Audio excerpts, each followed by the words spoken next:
Rachel, and I'm going to show you how to make one of my favorite desserts. It is a berry crumble, and it's only going to take 15 minutes start to finish. So I like to take my triple berry frozen mix, put them into a Pyrex or bake-safe ramekin or dish. I put just under a cup of berries. You can measure it out if you have a measuring cup, but I like to minimize the number of utensils and cooking equipment that gets dirty. So I have, again, it's about a cup. This fits in my hand. This is going to be just for one. So I'm now going to put it in the microwave for about 2 minutes, just to start softening up the berries. It also helps it cook better. Now I do take my second dish. This one isn't going to be cooked, so you can use any kind of bowl. I just like this for the size because it helps me with estimating. Now I'm going to take about half a cup of oats. I use the old-fashioned rolled oats. Again, if you need to make sure for dietary reasons that it's gluten-free, Bob's Red Mill tends to be, but make sure that you have that. Doesn't have to be, unless that's something that you require. So about half a cup of the oats. I'm then going to take 2 teaspoons of coconut sugar.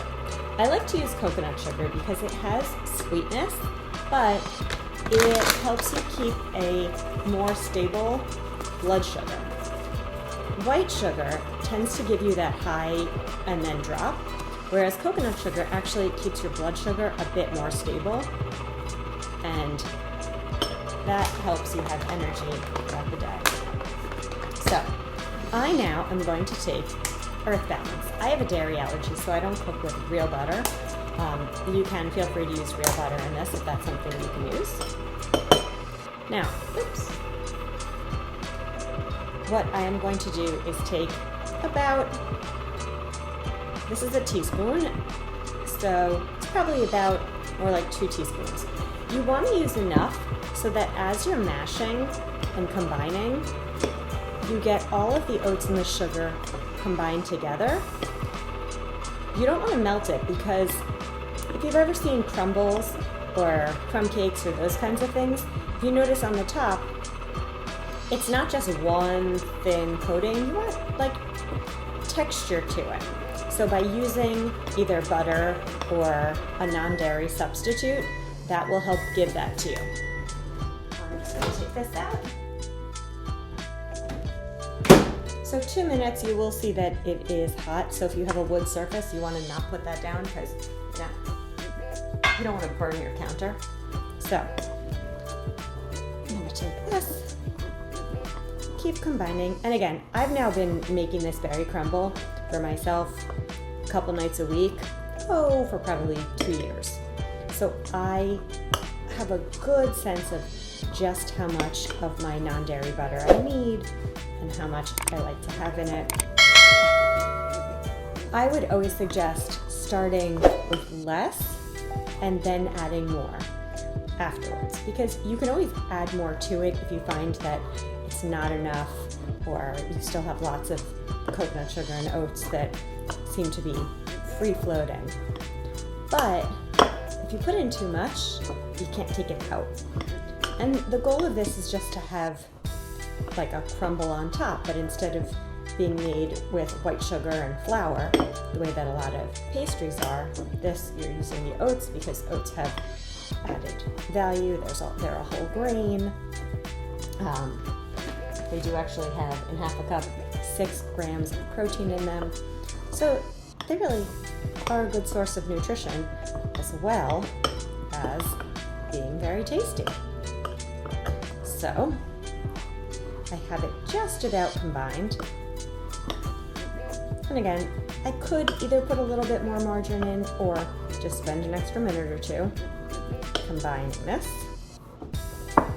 So you can kind of see what it looks like now. There's like some of the pieces are a little loose, but some are chunking together. So now what I'm going to do is grab this, and I am just going to get one of my dish towels to put underneath so that I do not burn my wooden countertop. All right. Now, You can use a regular oven for this, but I like to use my air fryer. So an air fryer really is just a countertop convection oven. So I put this on top, put it down a little bit, and now what I'm going to do is put it in my air fryer for 10 minutes at 325 degrees. So here we go to the air fryer. Turn it on, put it on the bake setting, put my Berry Crumble in there, and it fits perfectly. Put it on time for 10 minutes.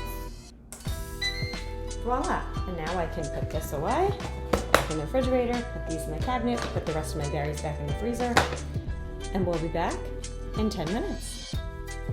And 10 minutes later, it's done.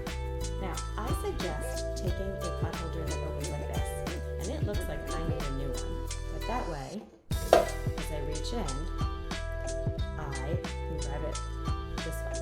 So I'm going to grab it, put it on my little plate. Again, I don't want to burn my wood. I don't want to burn my fingers. And voila, you have your Berry Crumble.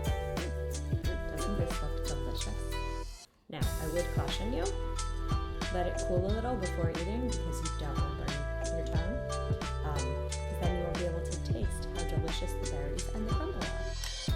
So, drop a comment below and let me know how yours comes out. I would love to see a picture.